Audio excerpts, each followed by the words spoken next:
Desde que en México inició la mal llamada guerra contra el narco, cada presidente ha subestimado un estado del país que se ha vuelto un emblema del fracaso de su estrategia de seguridad. Entidades que al inicio del sexenio habían sido ignoradas como un problema urgente y que a los pocos meses de haber iniciado la nueva administración federal se convirtieron en un incendio que no ha podido apagarse. Ahora que la conversación pública gira alrededor de las corcholatas, los destapados, licencias y renuncias, vale la pena recordar qué entidad subestimaron quienes han llegado al poder ejecutivo y qué entidad es más probable que se vuelva el origen de las atrocidades a partir de 2024 para la corcholata ganadora. Nación Criminal con Óscar Valderas. Felipe Calderón, por ejemplo, fracasó en Chihuahua. Al llegar al poder, desplegó cientos de militares hacia su natal Michoacán sin pensar que el problema más complejo estaba en la frontera norte, específicamente en Ciudad Juárez. Allá se originó la crisis en su gobierno, que significó la masacre de Villas de Salvarcar, a donde tuvo que viajar para pedir disculpas públicas y enfrentarse a la ira de las familias de 15 jóvenes asesinados. El panista dejó Los Pinos, y Chihuahua se mantuvo como uno de los 3 estados más violentos del país. Enrique Peña Nieto claudicó en Michoacán. Apenas tenía unos meses con la banda presidencial sobre el pecho cuando estalló la bomba de las autodefensas civiles, un movimiento armado que se gestó calladamente e increíblemente fuera de la vista del priista. Nombró a su amigo Alfredo Castillo como comisionado para la seguridad y desarrollo integral de Michoacán, pero ni todo el respaldo del gobierno federal sirvió para acabar con la familia michoacana y sus decisiones como los viagras o los tequileros. Hoy la guerra sigue, especialmente en la frontera con Jalisco y Tierra Caliente, y la derrota más importante de Andrés Manuel López Obrador en materia de seguridad es Zacatecas. Pasión de la izquierda, en clave de su compañero Monreal, había permanecido por años como una entidad alejada de la violencia, pero en ese sexenio los homicidios y enfrentamientos se elevaron a un punto histórico jamás visto. En promedio, 4 asesinatos al día y 8 de cada 10 cometidos con arma de fuego. En el diagnóstico inicial como presidente electo, AMLO nunca vio a Zacatecas como foco rojo. El año siguiente dejará el cargo, y la tendencia indica que el estado minero continuará encendido en violencia. ¿Qué herencia maldita dejará López Obrador a quien se quede en su silla? Hoy la respuesta más rápida es Tamaulipas. Ese parece ser el futuro fracaso de la corcholata ganadora. El Programa de Seguridad Ciudadana de la Universidad Iberoamericana publicó hace unas horas un trabajo de investigación titulado Los enfrentamientos de la Sedena, en el que se detalla el registro oficial de incidentes violentos entre civiles y el ejército mexicano. A través de un mapa, explora la distribución geográfica de enfrentamientos entre 2007 y 2022 con personas fallidas y heridas. Y el mapa destaca, entre todas las entidades, a la lastimada Tamaulipas, el rincón más letal de México. Un hallazgo brutal es que en enfrentamientos entre militares y presuntos delincuentes, solo en Nuevo Laredo, Sedena mata a 28 personas por cada una que hiere.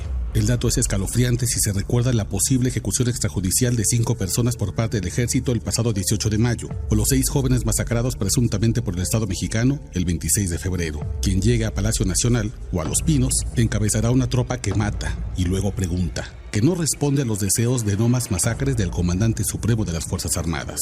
No solo eso, la lucha de los soldados que se apegan a la ley es contra 3 brazos armados que han demostrado su sadismo y atacar a civiles no relacionados con los cárteles, los metros, los ciclones y los escorpiones. Todos borbotones de una herida que no cierra llamada Cártel del Golfo. Encima, hay que colocar el drama de los más de 30,000 desplazados por la violencia y las más de 12,000 personas desaparecidas en el estado.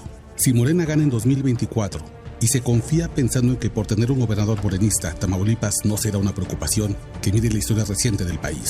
No vaya a ser que por caminar con ojos tapados hagan que del noreste salga el próximo epicentro del dolor nacional.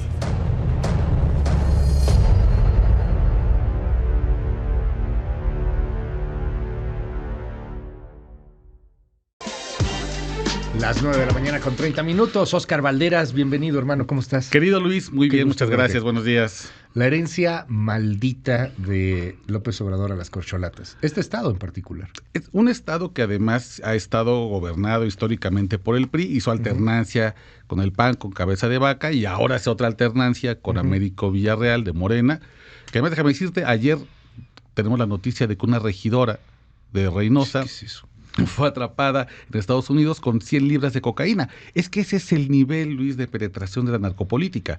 Esta mujer, esta regidora, llega por el Partido Verde, se hace cuando llega a la regidora, a la regiduría, se cambia al PAN, y después estando en el PAN ya no contesta las llamadas, porque se hace muy cercana a Morena.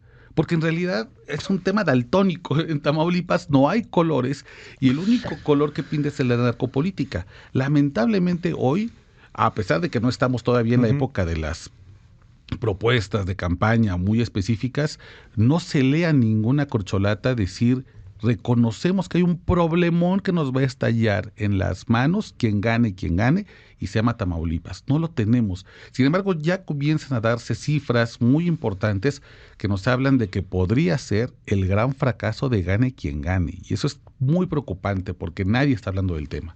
Oye, las corcholatas están metidas en su tema, que es ganar una encuesta, que ni siquiera tiene reglas muy claras, etcétera, pero no hay ninguna propuesta, como bien dices, de seguridad, ni tampoco pueden contrastarse las propuestas. Pero lejos de lo político, ¿qué ves en lo poco que han dicho? O sea, Claudia Sheinbaum acaba de terminar ahorita su conferencia de que la ciudad está mejor que cuando la recibió y le mandó aplausos a García Harfuch.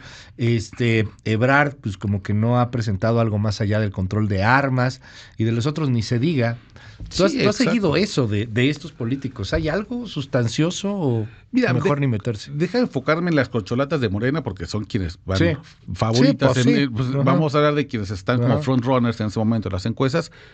Claro, a Claudia Sheinbaum le toca una ciudad bastante despedazada en temas de seguridad que le deja Miguel Ángel Mancera, pero tiene herramientas. Tiene, por ejemplo, la mayor red de cámaras de videovigilancia de todo el país, tienes la mayor cantidad de policías certificados en el país, y además tienes aquí los asientos de los poderes federales, que eso ayuda bastante a la hora de traer fuerzas como el Servicio de Protección Federal, el Ejército. Sin embargo, no se le conoce hasta el momento una receta nacional, porque no es lo mismo, evidentemente, la lucha en la inseguridad que en la Ciudad de México, que la que te vas a enfrentar a Michoacán. No lo tenemos.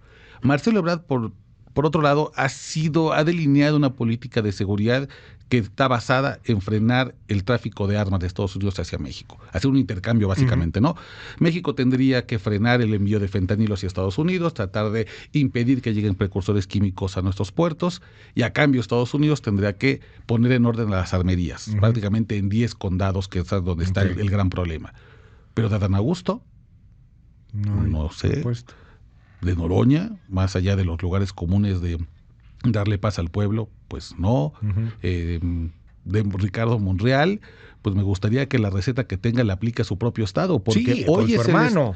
Híjole, y con el otro hermano, con el gobernador, con los dos hermanos, y con el alcalde de Fresnillo, porque y el primo, ¿no? de los los dos hermanos, sí. No se hace uno.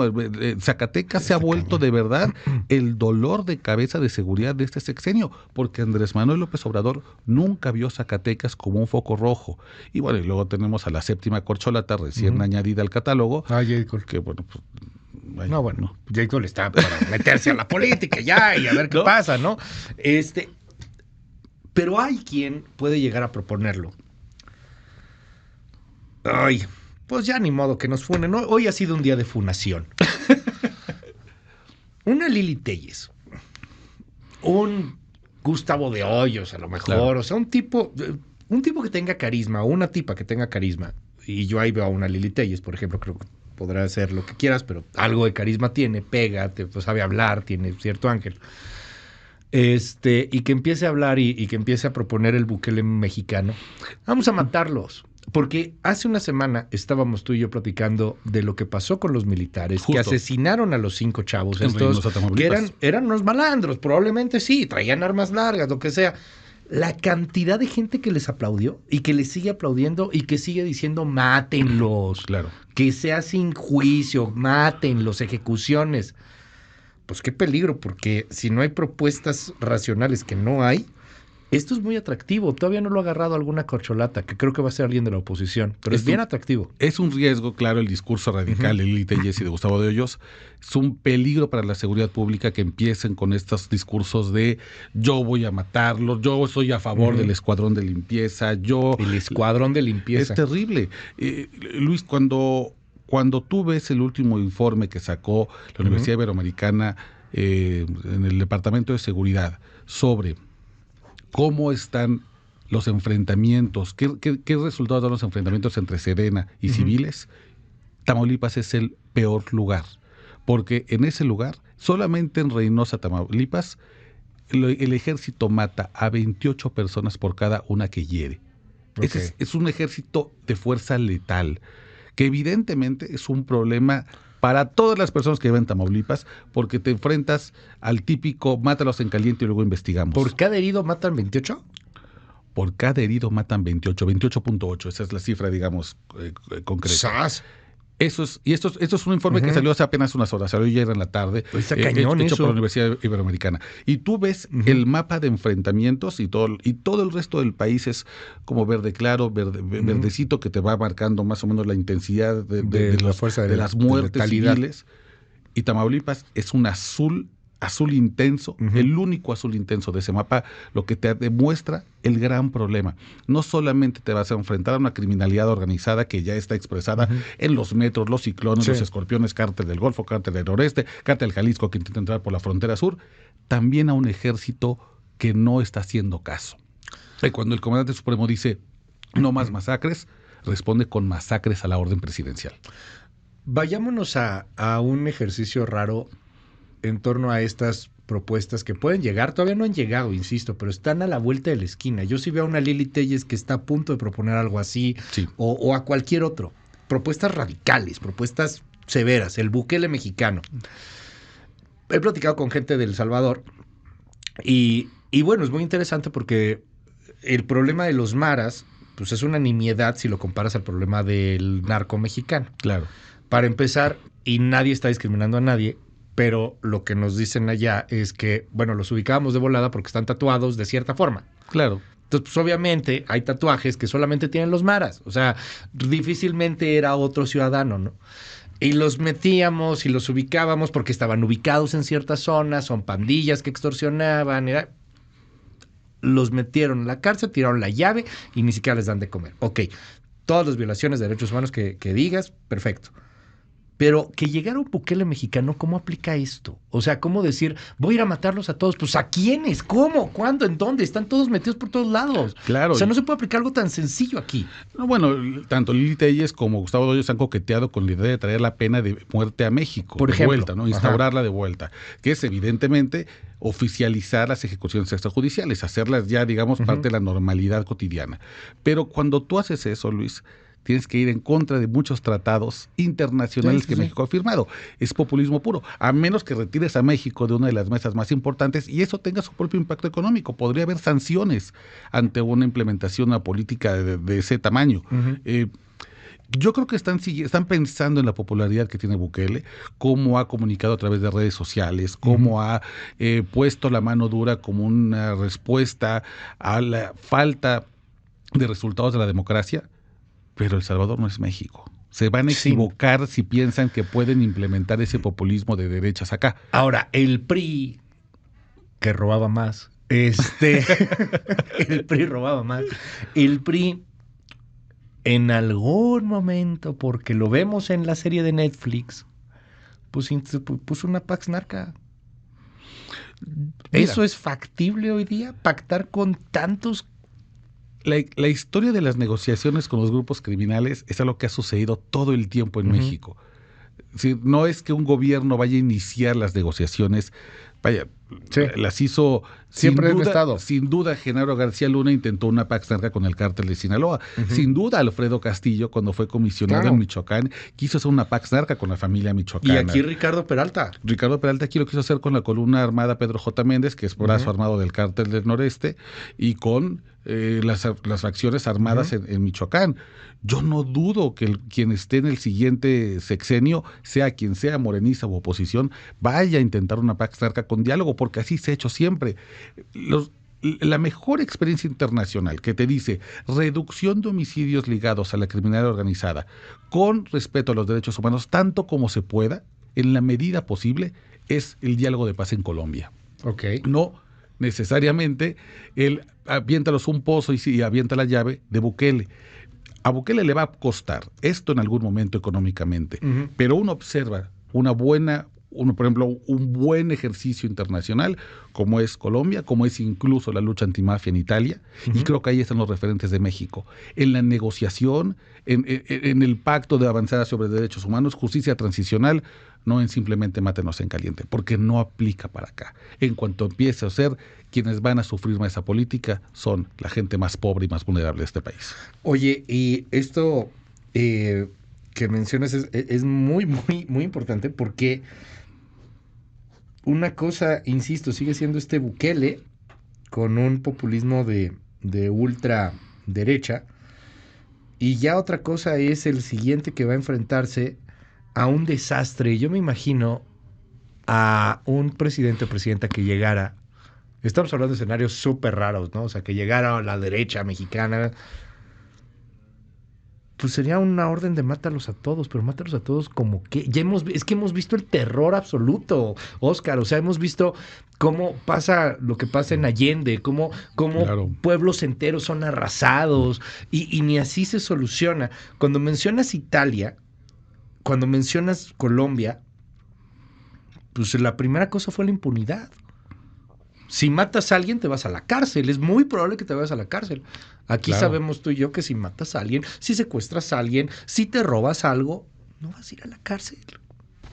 Por supuesto.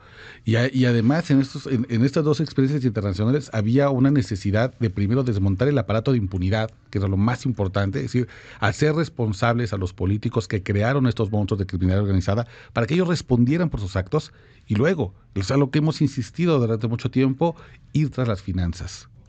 Tras las finanzas. No vamos a poder resolver el problema de la criminalidad si seguimos teniendo estas empresas criminales tan poderosas. Lo demás, pretender que matando sicarios en Nuevo Laredo, en los ejidos de Nueva Italia, Michoacán, en Lubianos, Estado de México, va a resolver la criminalidad. Perdón, es como querer matar moscas pero teniendo la ventana abierta. No vamos a resolver nada. Ese populismo, yo creo, Luis, yo también coincido contigo, yo creo que en algún momento va a surgir en la campaña. Sí, no se falta. van a aprovechar de esta desesperación de la Sí. gente, de que la gente en Tamaulipas, por ejemplo, está muy dolida con toda la herencia Y maldita con que le toda dejaron razón. PRI, PAN y PRD, con toda la razón del mundo. Y creo que es tarea de la ciudadanía decirle, necesitamos propuestas más inteligentes que estas. No pueden transitar ese tipo a todos, Luis, no solamente a la Lili Telles, al Gustavo de ellos que venga, Lili Telles 1, 2, 3 o 4, cualquiera que venga de Morena, de la oposición, a decir que tiene una receta fácil para acabar con el crimen organizado, está mintiendo. Y yo creo que ahora que estamos en tiempo de destapes, corcholatas, renuncias y licencias, Ojalá es se hable de buen esto. momento para empezar a hablar de este tema. Oscar Valderas, mil gracias como siempre. Te seguimos en tus redes. Querido Luis, en Twitter seguimos la conversación, @Oscar Balmen. Muchísimas gracias. 5571-131337. ¿Cómo hacer cuando la delincuencia organizada está directamente con los ayuntamientos? Los municipios son los que están dirigiendo. Luis, un exgobernador ya fallecido del norte que pertenecía al PRI, dijo a los narcos: te permito que trabajes en esta carretera, pero no te metas en este espacio. Palabras más, palabras menos. Y eso funcionaba. Se puede volver a hacer algo así.